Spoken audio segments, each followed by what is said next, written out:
my daughter, Hope Teresa David. She was born with this condition called Spina Bifida. And result of that is they'll be physically challenged and sometimes mentally too. Doctor told us when she was born, doctor told us that she will not survive more than 48 hours. God had planned for her.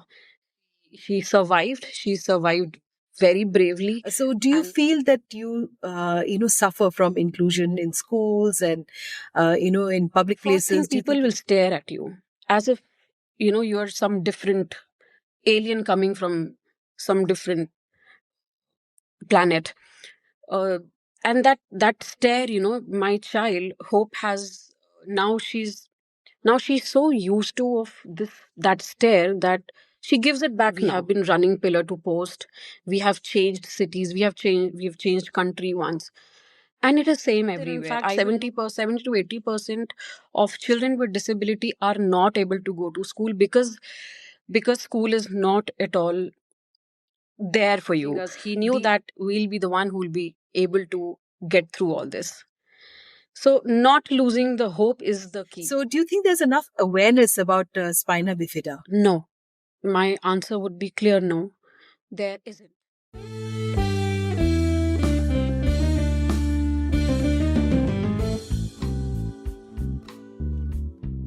Hi, welcome to the Mohua Show. My name is Mohua Chinappa and I am an author, entrepreneur, and ex-housewife.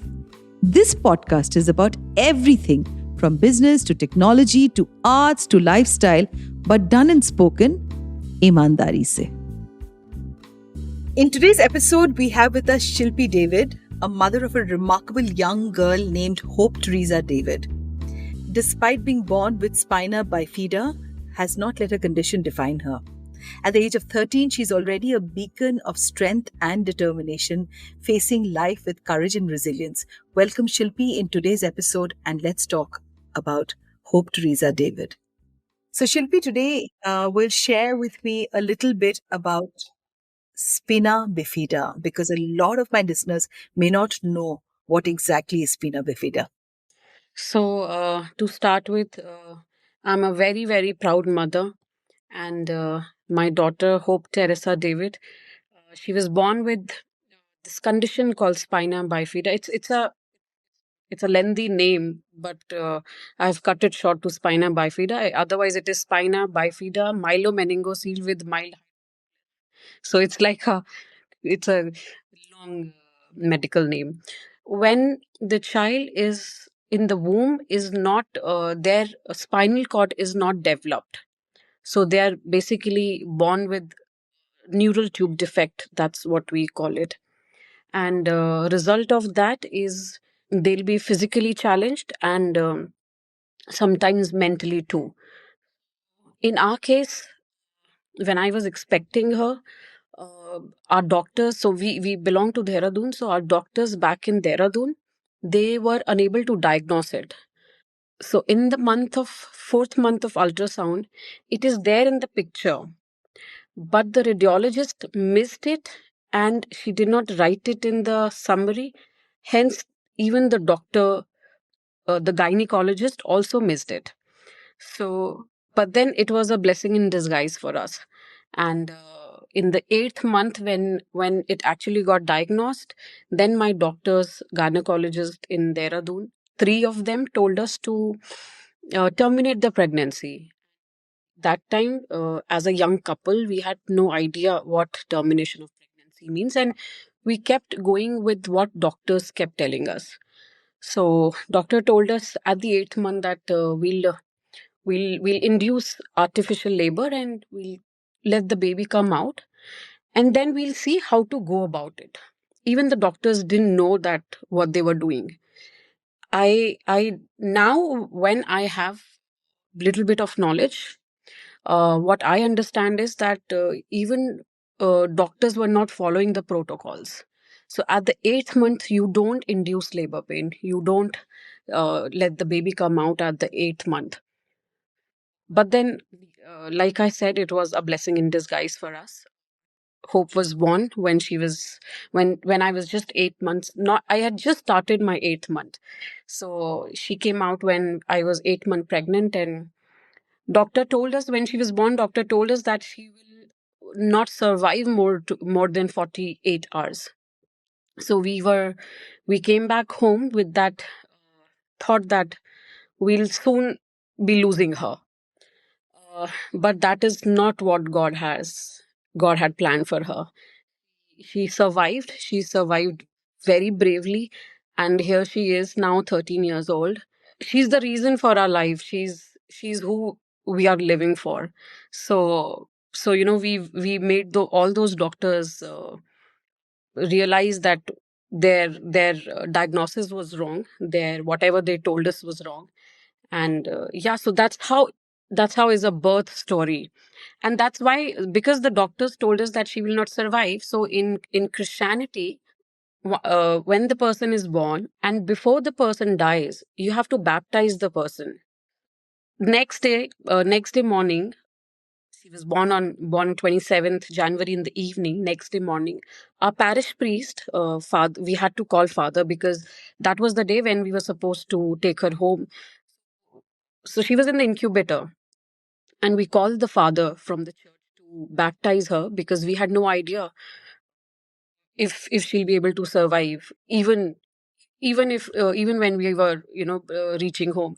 So so father came and baptized her, and when they baptize the baby, they ask name. What They baptize the child with the name.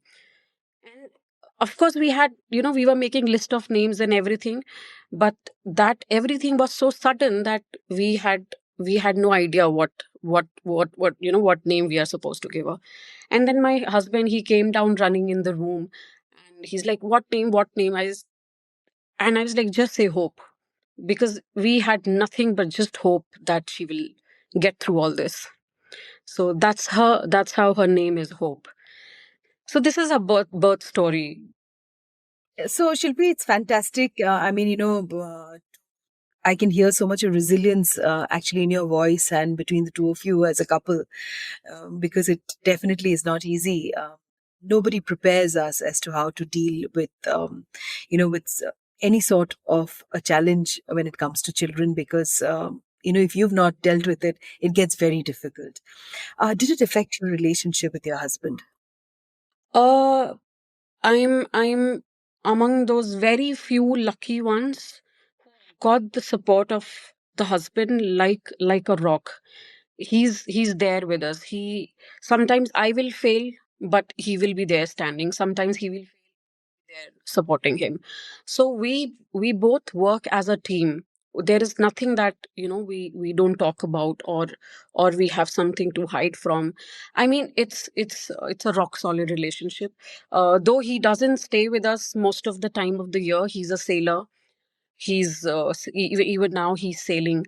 But even though he's miles apart, but he's there with us emotionally, mentally, in all the ways possible. So, Shilpi, you obviously are managing everything on your own, so you can tell me a little bit about why did it inspire you to start doing this advocacy, for inclusion is what I was told. So, do you feel that you suffer from inclusion in schools and, in public places? Do you think India still, needs to look into people with special needs? Ma'am, I'm very, I become very sad to say that India is lacking way behind. Though I know, though I know, like, there are a lot of people working towards inclusivity and accessibility, but still, when you come down to zero level, we are still way behind. So there was a time in between, less than a year, when we thought that it would be better for us if we move out of India, and just because of our daughter. So we moved to Dubai for a very short period of time. But the experience of those 8-9 months, what I experienced there, I still cherish. There used to be a time when we are you know when that time she I used to carry her in a stroller. That time we did not have had a wheelchair because she was young that time.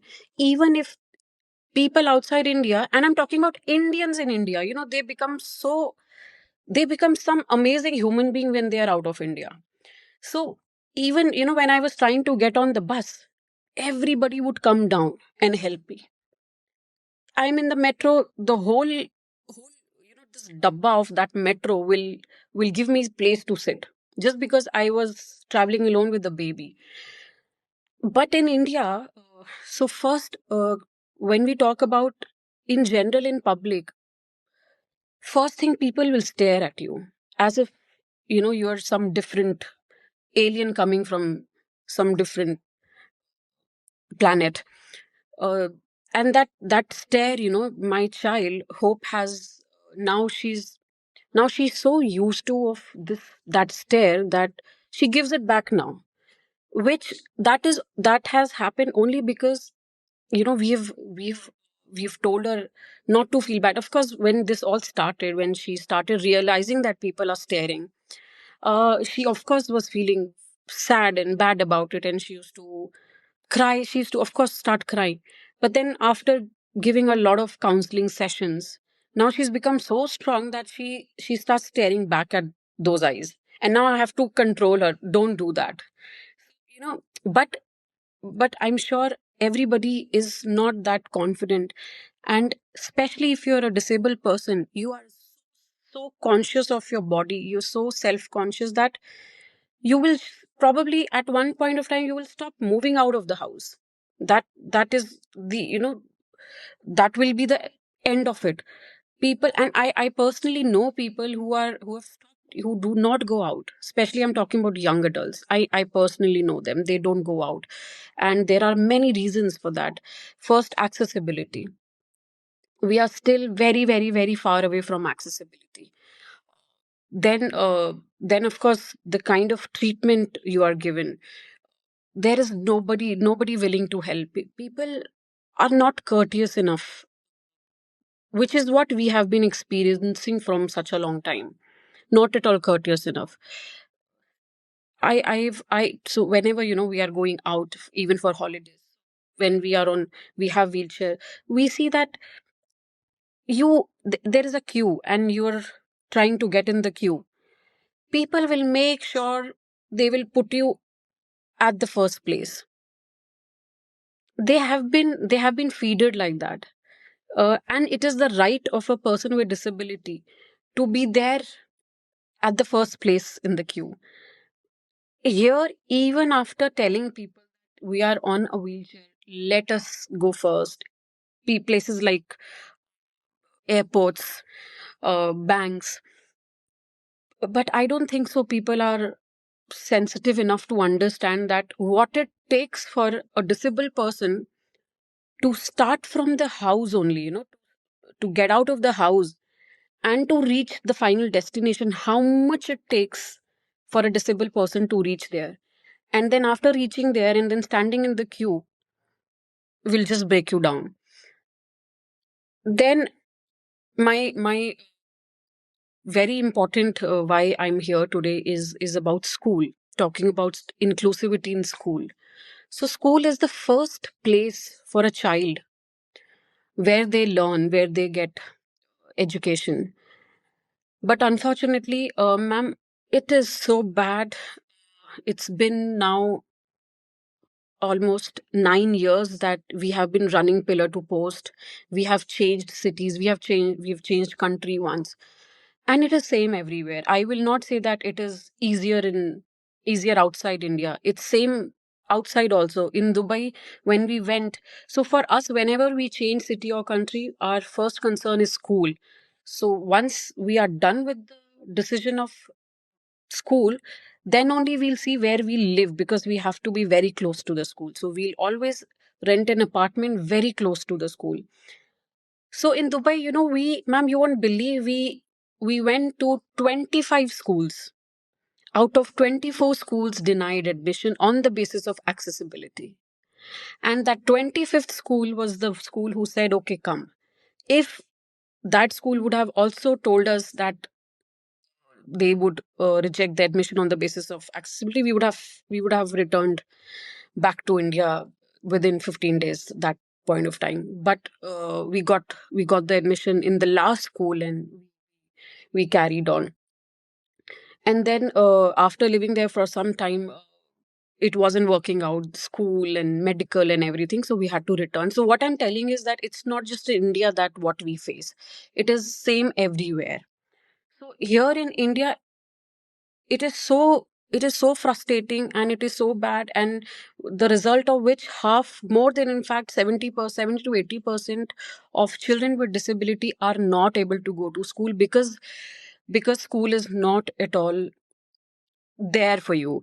They just make you go round and round in between those administrative process. And by the time they listen to us, and by the time they try to accept that what challenges we have, uh, they will make sure that they will come up with something that we ourselves pull us back. So it's not just happened once, it has happened so many times with us now. So we belong to Dehradun. So we were in Dehradun. Because Dehradun, being a smaller city, is not accessible, and none of the school, you will not believe, there is not even one school in Dehradun which is accessible. And that is why we had to come out of Dehradun. So from the last 4 years, we were living in Gurgaon, and last year only we shifted to Bangalore. We were Gurgaon was okay for us, that because there's a reason, because there was this whole COVID thing that time. So of course, children were not going to school and all, so that's why we did not face a lot of problem in Gurgaon. But I'm sure Gurgaon won't be, or Delhi won't be less than what we have faced. Uh, Now we are in Bangalore. So what these schools are doing is, they will give you admission because they know they cannot say no on the basis of accessibility or on the grounds of disability. So they will give you admission, but they will make sure that they will create such circumstances for you that you will just give up, and you will just quit and leave the school, and then you will be forced to take homeschooling. And this is where I am right now. So here in Bangalore, the school where my daughter goes to, it's a small setup, and we purposely look for a smaller setup so that our child gets that attention, and the child is not pressurized, or the child is not lost in a bigger crowd. Even in that small setup, in the last 7 months, the school harassed us so much that we are just on the urge of taking homeschooling now. Problem is that it's not just me. There is this whole community of disability who's going through this. So I've personally spoken to many parents all across India. Everybody is on the same boat. Nobody have that peace of mind from the uh, school side. So this is how it has been always for us. So, Shilpi, I mean, it brings me to also, a great part about Hope being involved in wheelchair racing and also tennis. And I'm sure sports has played a role in her life, and what are the kind of challenges she faced? And I'm sure you were a pivotal person because having, with your husband traveling all around, you must be the person who is encouraging her, asking her to go. How does she feel about the fact that, she's taking part in sports? Honestly, up until now, for us, sport has been the most important factor of our lives. It's been now 4 years that she's been training. And that is one thing that has made her such a different person. And we can see that zeal in her. We see that, every day morning, first thing she will ask me is, I have my training today, right? And we are going, because there are days when I want her to stay home and relax and study. So first thing in the morning, she'll ask me is, today I'm going for my training. No matter what the weather is, no matter how tired she is, you will not believe. Yesterday, She started her training at 3 and she ended at 8. So imagine she can go for these many hours straight. So sports has changed our lives completely.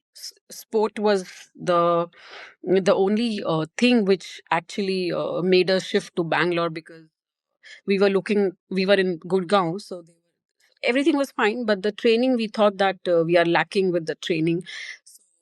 So Bangalore was a better option, so that's how we shifted to Bangalore. So she's training for her wheelchair racing and wheelchair tennis here in Bangalore. How fantastic is that, Shilpi? So, Shilpi, you know what? I would ask you to tell some of our listeners, what are the steps you think that society in general can take towards, mothers like you, children who are, with special needs, who, when they feel so left out, like you said, that schools also don't accommodate, and you had to move city to city, which isn't easy. It's extremely difficult. You move baggage, hoping, that you have an easier life. What is it that you wish to say through this podcast? Uh, I actually, honestly, there is so much to say, but I know we are on a restricted time limit. But in that short span of time, I just want to say that disability is beautiful, and all these children with disability, they are born with special ability.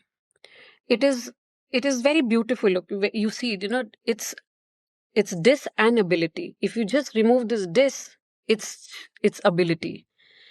All the children all across the globe, they are born with special ability. My daughter has been training for Indian classical music from last 7 years, and she's a beautiful singer as well. So this is, I'm just telling this because I'm sure that there are these children out there, they for sure have some or the other beautiful trait that they're born with. It is just as parents who have to just channelize their journey. That's it, and they know their way out. We are just mediators. It is between God and them. It is between them and universe. We are just the mediators. So I just want to tell all the parents, don't get lost. What I have seen personally is parents of disabled children, they just get lost in that trauma, which they take years to accept that they have a child with disability. I would just say, leave that. God has given us this precious gift. We just have to channelize the way out. That's all we have to do.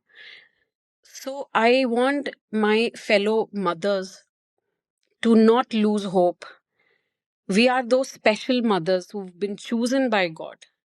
And He knew when He was choosing us, He knew that we'll be the one who will be able to get through all this. So, not losing the hope is the key. So, Shilpi, do you think, for a disease like Spina Bifida, have I got the name right? So is there enough awareness? Because, we are actually we're still trying to figure out, like you said, that we still don't even have accessibility. We don't even have ramps everywhere that you go into. In fact, I was just so horrified today, and I was reading this about an old man who had traveled for hours from New York, and there was no wheelchair in the Bombay airport, and he passed away by the time he reached the immigration part because he gave the wheelchair to his wife, and he walked that 1.5 kilometer in the airport, and he died, with a cardiac arrest. So we are also talking about travel that can get restricted. We can talking about, of course, schools, which is the most important part for any child growing up, and opportunities that can, can be restricted, right, Shilpi? So do you think that the awareness is not really there, and many maybe parents can take decisions in the early months whether they want to go ahead with that pregnancy or not, because it is not just about motherhood that we put at a very exalted position. It's also about another individual, who has to go through all of this. So do you think there's enough awareness about spina bifida? Uh, no. My answer would be clear no. There isn't. I know of a girl who lives in Mumbai. Now she's in her late 20s, and by till the age of I guess 2021, she did not even know what is the name of her condition. She just knew that she cannot walk, she's on wheelchair. But why? She was not even aware for imagine for 20-21 years. So even now, we do not have that kind of awareness. We do not even have support groups. If I have some issue or some breakdown, there are days when we get breakdown. And trust me, it is not the fourth day, it is every second day that we get that breakdown. And that is the time when we need to speak to our fellow mothers, fellow parents. But unfortunately, we do not even have that support group. uh so awareness, yes, definitely not. I don't think so. Our government organizations or our government is working efficiently to raise the awareness of disability in general. Because what I understand is that, be it schools, be it government organizations, be it NGOs, they just assume that any or all kind of disability can just fit in one box. They do not understand that disability can be of 100,000 types. So if we only talk about spina bifida, every spina bifida child will have different problems, different issues. Probably somebody will be able to walk with support, somebody will not, somebody will be on wheelchair from the birth, somebody will come on wheelchair after 10 years. So that's why we call spina bifida slow snowflake condition, because every child of spina bifida is different with different issues. For sure, there is no awareness. And I feel that we as parents, we are the experts. Why our government cannot take help from parents rather than people who do not even understand, who do not even have that empathy for people with disability? Just I want to give you one example. So we have this Paralympic committee, and in that committee, except one person, Miss Deepa Malik, who's a wheelchair user, there is nobody in that committee who's a wheelchair user or a disabled person. So if a person who's not disabled, how will that organization will understand how to deal with para athletes? You will not believe, ma'am, last year I have spoken to multiple people in that committee. They had no idea what they are taking out from their mouth, and that they will not understand, they will not have that empathy unless and until they have not gone. So this was just an example. We need disabled people out there to understand what to do with the kids of. Absolutely, I agree with you, Shilpi, on this. So before I end the podcast, Shilpi, I just want for all our listeners who may be going through a situation like this, that there is the Spina Bifida Foundation in India that's run by a pediatric surgeon called Dr. Santosh. And there are about one or two cases of spina bifida, that are detected for every 1,000 live births in India. And this also happens because of the lack of folic acid. So folic acid intervention is something that I think all women, during their pregnancy must take into account. And of course, Shilpi, so much of courage that you have and the resilience that you have. And of course, for a wonderful daughter like Hope, we wish her all the best, in her endeavors and in her music, love for her music and for sports, and lots of courage to both of you as a couple. And thank you so much for being on today's podcast and talking about a condition called Spina Bifida, which is my first podcast ever to talk about a rare and a very less known disability, found among young children. Thank you so much for being on today's podcast. To you, our dearest listeners, you can find us on your favorite streaming services, Spotify, Amazon Music, Apple Podcast, and of course on all other major streaming services. With loads of love, we are The Mohua Show, where we talk ईमानदारी से.